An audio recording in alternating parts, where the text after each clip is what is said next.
Hi, I'm Leah. Welcome to number 95. In an effort to slow down and savour all the beautiful moments life has to offer, I've just bought a charming 1930s period property on the outskirts of Nottinghamshire and renovating it brick by brick. My aim before Christmas was to get this piece of furniture upcycled in time for the new year. I will say it did happen. I'm very proud of myself. However, it did take me 2 months instead of a week, which I wasn't too happy with. But obviously that coincided with Christmas activities. So I did put the upcycling on a bit of a pause just so I could spend some time with some family and friends. I haven't yet changed the handles on this piece of furniture, but I will say I will probably do that in the future.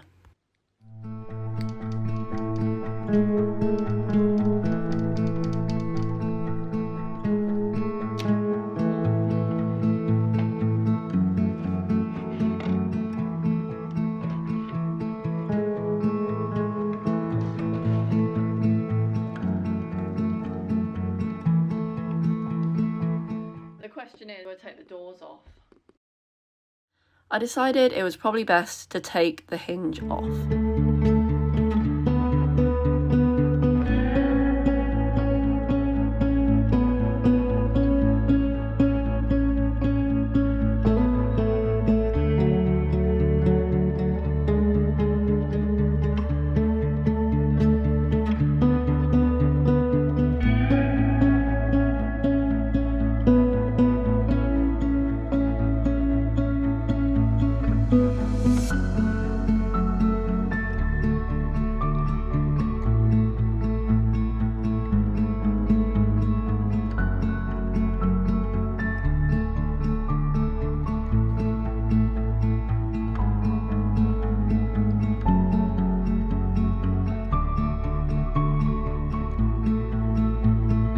You my little helper.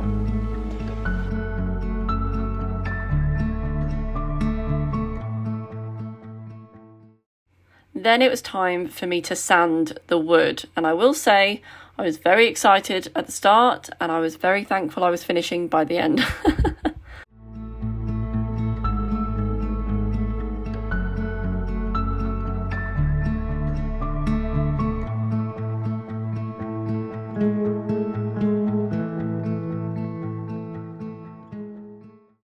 As you can see, the wood turned out a beautiful light oak colour, which is exactly the colour I was going for. That's the colour I wanted the whole piece of furniture to become.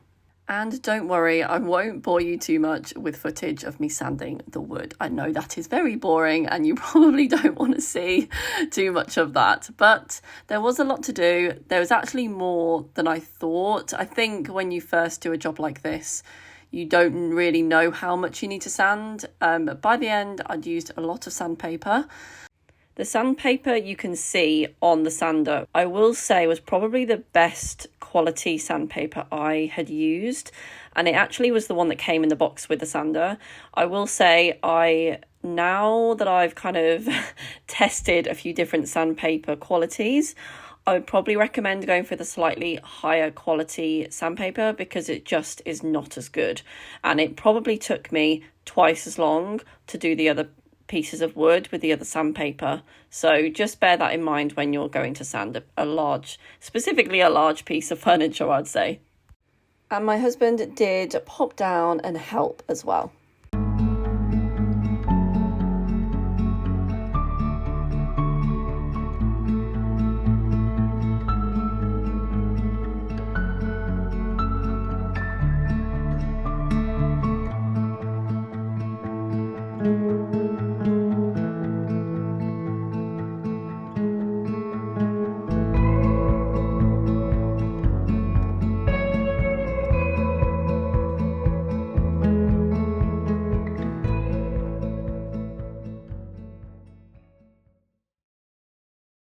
So for a long time, we've needed to change the blind/curtain situation in our master bedroom.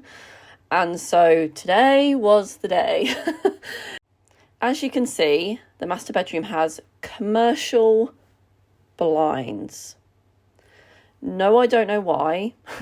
Don't ask me. They've been the pain of our lives. They're literally in every single room of this house except for the bathroom. Not kidding. And we've taken majority of them down, and this was one of the last ones that we were taking down. As you can see, there's a gap in one of them where 2, I think, had been broken. And it just meant that we were basically exposed to everyone who could see through to the bedroom, which wasn't great. So eventually we put the curtains up, and you might be thinking, why haven't you done this sooner?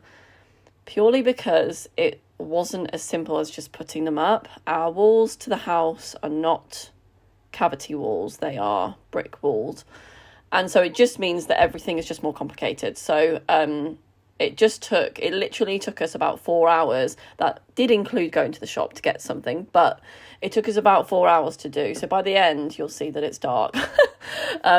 Thankfully, we did do it in the end, but this is the process.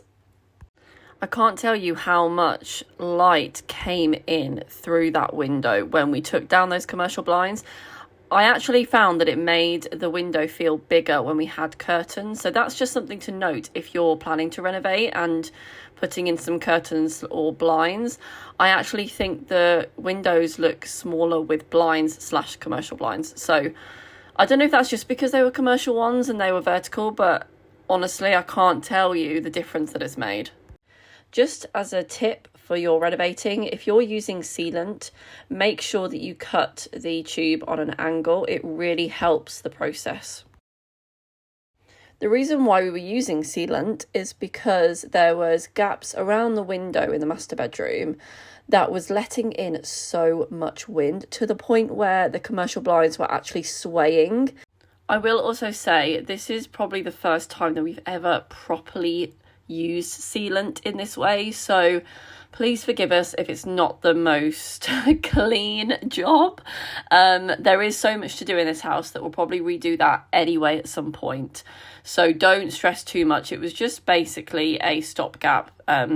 Obviously, as I mentioned before, the walls in this house are not cavity walls, which means we have to do a bit of rejigging of the walls for insulation in the future. That's not a today job. However, that's kind of the reason why we're not too fussed about what it looks like, because we'll probably redo it all anyway.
finally the curtains are now up and usable, and they create that sense of privacy that everyone wants in their home. Let me know if you guys are the kind of people to take your Christmas tree down before Christmas or after Christmas. This year, I decided to take the Christmas tree down the day after New Year's Day, purely because I really wanted New Year's Day to be a cozy day. I didn't really want it to be filled with kind of jobs and cleaning and all of that. I just wanted to still relax. And so we waited until the day after to take down the decorations. I'm also aware that I'm wearing tracky bottoms with my Christmas jumper whilst I take my Christmas tree decorations down, but it is what it is. This job for me is sad but also therapeutic because I love doing a deep clean on the first few days of the year just to give me a bit of a refresh mentally and physically.